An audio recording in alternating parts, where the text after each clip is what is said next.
Olá, irmãos da Igreja de Vila Maria, congregação do Jardim Fortaleza também.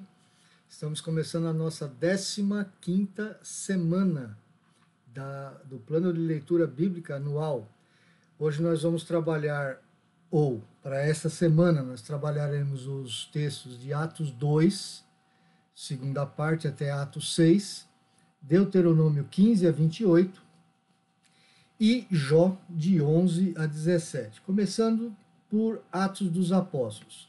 É sempre bom você compreender o livro por cima primeiro, né? Você ter uma noção geral do que o livro está tratando, ou a carta, para você fazer melhor proveito da sua leitura. Ênfases que Atos nos dão.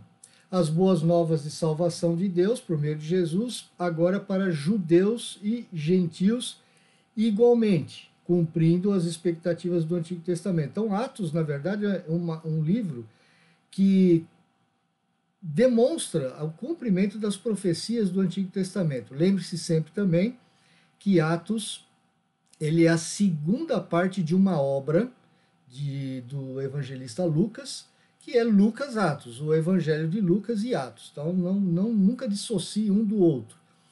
Outra ênfase é que o Espírito Santo guia a igreja para disseminar as boas novas. O Espírito Santo é o dirigente de toda a igreja. A igreja tem o bom senso, ou deve ter, de se ajuntar a Deus com respeito à salvação que ele, Deus, realiza, e a inclusão dos gentios. Então, a igreja é convidada a participar da grande obra de Deus. A salvação para todos é uma atividade de Deus e nada pode impedi-la. Deus continua vencendo e Deus continua agindo soberanamente. Alguns vão aceitar as boas novas do Evangelho com alegria, outros as rejeitam com ira ou com desprezo. Em Atos, você vai observar um desenvolvimento do livro baseado no verso 8 do capítulo 1. Então você vai ver agora o que? Uma expansão da geografia. Né? Ela começa em Jerusalém, essa expansão do Evangelho, e vai caminhando por outras partes da Judéia até o capítulo 12. E mais à frente, na segunda parte do livro, que vai dos capítulos 13 a 28, você tem a expansão até os confins da terra, Roma, com o desejo de Paulo, que sabemos é ir até a Espanha. Você tem pequenos resumos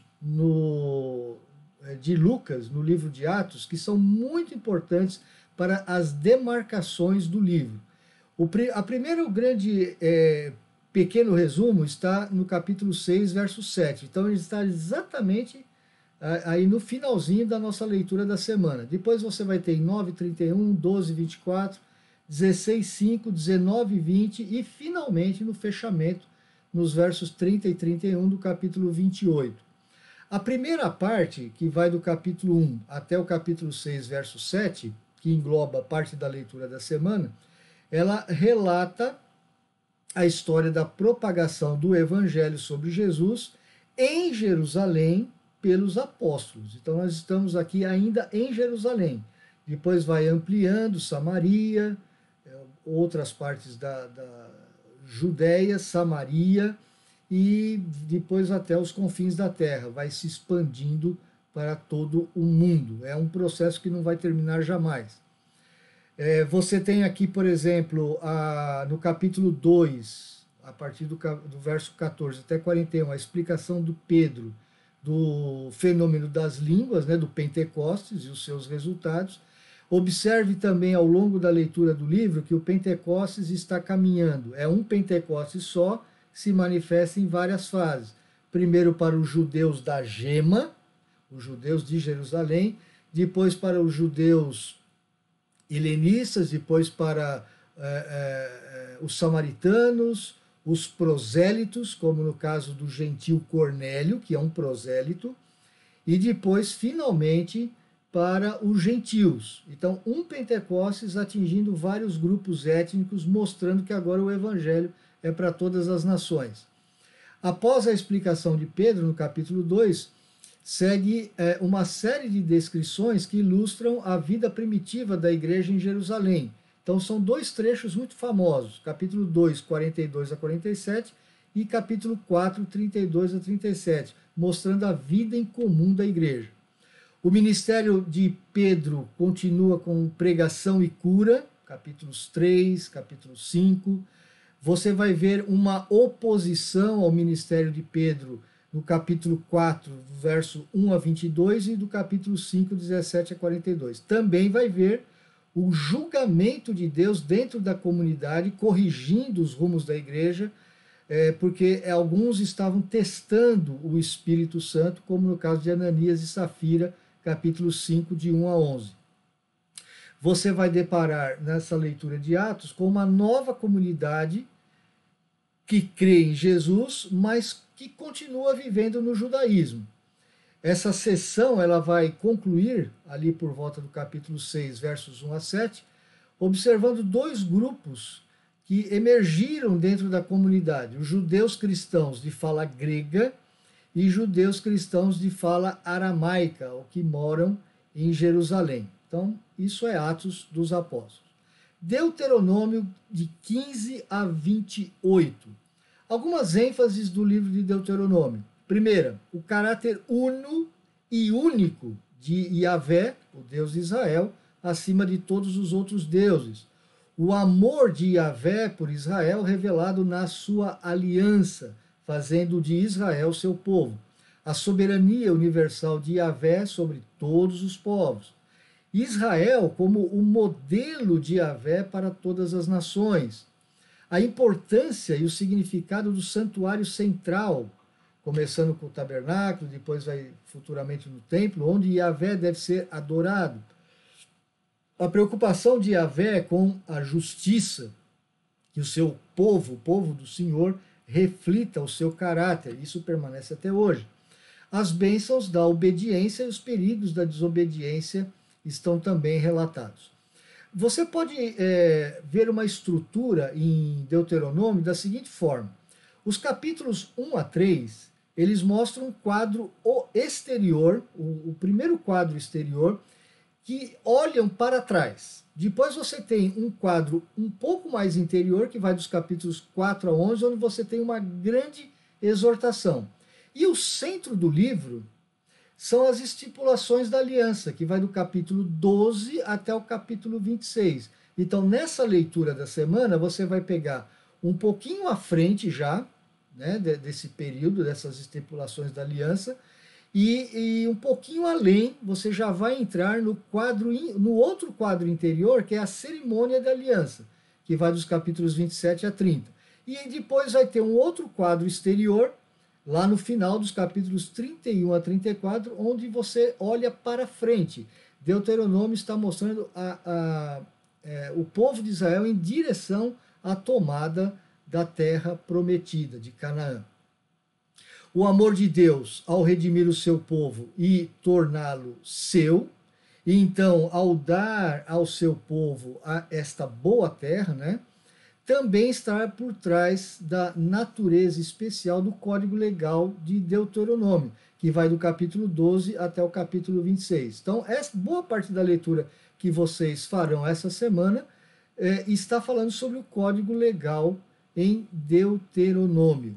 Atente para como esse código ele segue o padrão dos 10 mandamentos. Ele começa com as exigências que dizem respeito a amar a Deus, capítulos 12 e 13, que na verdade foi a leitura da semana passada, e continuam com várias leis ligadas tanto aos dias sagrados como ao amor ao próximo, dos capítulos 14 a 26. Observe especialmente ao longo dessa leitura com que frequência que esse código de leis exige que o povo de Deus inclua o necessitado e o pobre. Por exemplo, capítulo 15, verso 11 e capítulo 24, verso 14. O que em Deuteronômio assume, né, algumas vezes outros termos, como por exemplo o peregrino, o órfão, a viúva e até o levita, lá no capítulo 26, verso 13. Passamos para Jó. Jó capítulo 11 a 17, um livro extraordinário. Do que o livro de Jó trata? Provavelmente você já deve ter ouvido isso. Ele trata de uma maneira brilhante a questão do sofrimento dos justos, sofrimento não merecido, e da justiça de Deus, enquanto também ele trata de uma outra questão muito importante e muito abrangente. Onde se achará a sabedoria? São as duas questões principais tratadas no livro de Jó. Quais são as ênfases? A sabedoria, no fim, ela é encontrada apenas em Deus, né? Você vai ver isso principalmente nos últimos capítulos, e atente para o capítulo 28, que ele não descreve nenhum diálogo e nenhum monólogo, mas ele fala, o autor está fazendo aqui uma grande descrição da sabedoria e onde se encontra a sabedoria. A sabedoria humana, ela não é capaz sozinha de sondar os caminhos de Deus. Não há resposta fácil para o sofrimento imerecido. Outra ênfase: Deus não tem obrigação para com os humanos caídos de lhe explicar todas as coisas. Tanto é que você observa que Jó não fica sabendo do plano celestial da discussão entre Deus e Satanás. E, por último, o temor do Senhor é o caminho da verdadeira sabedoria. O livro de Jó ele pode ser dividido da seguinte forma. Capítulos 1 e 2, o trecho narrativo é o prólogo. Ele apresenta a questão. O capítulo 3 é um lamento de Jó. Ele lamenta pela sua sorte. E os capítulos 4 a 27, eles vão aparecer 3 diálogos, disputas que os amigos de Jó com o Jó vão travar. E vai ser apresentado ao longo de todo esse trecho uma sabedoria convencional, que todo sofrimento decorre de um pecado ou de uma injustiça. O capítulo 28, ele é como se fosse uma dobradiça aqui, né? Ele é o discurso sobre de onde vem a sabedoria. Sabedoria está com o Senhor Deus. Capítulos 29 a 41, você vai ter 3 monólogos de Jó, de Eliú e finalmente do próprio Deus, dos capítulos 38 a 41, calando todos os outros discursantes. No final, capítulo 42, principalmente a partir do verso 7, você tem o último trecho narrativo. Todo o miolo do livro de Jó, ele é em forma poética. Quais são as questões que Jó está tratando? Como criaturas totalmente dependentes de Deus para o seu bem-estar, nós somos criaturas que dependemos de Deus para o nosso bem-estar. A pergunta é: irão os justos amar a Deus pelo que ele é ou apenas pelos benefícios que ele concede? Então, essa é a primeira grande questão tratada no livro. Outra coisa, como criaturas dotadas de sabedoria humana, sabedoria que Deus nos deu, e estão os justos dispostos a viver nos limites dessa sabedoria, que pode ser traduzido, por exemplo, várias vezes quando se diz assim, alguém que teme a Deus e se desvia do mal? Será que estamos limitados à nossa sabedoria? Ou exigiremos participar da sabedoria de Deus como pares de Deus, questionando a Deus ou colocando Deus no banco dos réus? Então, a sabedoria e a dependência das criaturas são os pontos em questão. E Yahvé, é claro, ele desempenha o papel de maior importância em todo o livro. Ele inicia a história, ele está no controle de toda a história desde o começo, o que inclui, inclusive, eu achei bastante interessante essa observação de um autor que li, ele faz com que Satanás pense sobre Jó e não o inverso. Ele nunca sugere a Jó pensar sobre alguma coisa que Satanás esteja fazendo. Nos capítulos 4 até o capítulo 14, você vai ter um primeiro ciclo de discursos, onde você vai ter a teologia básica dos sábios tentando dar respostas a Jó. Lembre-se sempre de que todos os diálogos que você está vendo de Jó, dos amigos de Jó, Elifaz, Bildade, Zofar e Eliú, eles contêm verdades, mas também contém equívocos. Nem tudo que está escrito ali você pode dizer como palavra de Deus com total apoio de Deus. Então tem muito equívoco nos discursos e muita verdade também. Dos capítulos 15 até o capítulo 21, você vai ter um segundo ciclo de discursos que vai tratar do tormento presente e o destino final dos ímpios. Esse é o livro de Jó. Então, terminando a leitura dessa semana, espero que você continue sendo edificado pela gloriosa palavra do Senhor e sendo abençoado ricamente. Deus os abençoe fortemente.